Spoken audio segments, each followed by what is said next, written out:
Ayan, tara mga ka-best friend, samahan nyo kami at may nagpadalaw sa atin na new customer dito lang po sa malapit sa ating area mga ka-best friend. At yan, pinakita nga po sa atin yung pispa ni Sir.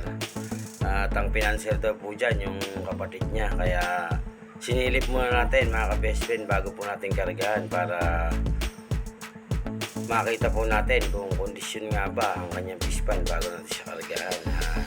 Yan nga po mga ka-best friend, big shoutout po sa lahat po ng nakakapanood ng aking video. Ayan, salamat po sa suporta mga ka-best friend at sinusuportahan niyo po ang aking FB page, YouTube channel. Thank you po ng marami at nandiyan kayo para sa akin at para makagawa pa tayo ng mas marami pa po na mga video na i-upload sa aking FB page at YouTube channel. Ayan, thank you po ng marami and advance Merry Christmas mga ka-best friend. At yan nga po yung pispan, nakita nyo naman po kung gaano kaganda yung area ni Sir.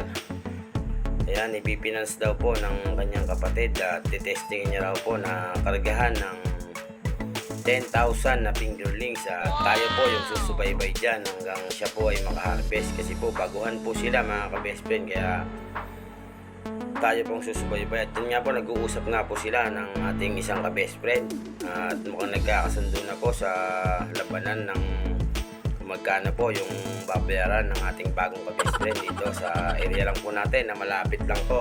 Salamat po mga ka-best friend at sa amin po kayo nagtiwala at napanood niyo po yung mga video namin sa FB page at YouTube channel. At yan po yung manager na magpipinance kay Sir sa yung kapatid niya raw po. Pinix din po natin at nagpa-picture po sa atin mga ka-best friend. At yun lang po and God bless, ingat po tayong lahat. Salamat po sa lahat po ng nakapanood.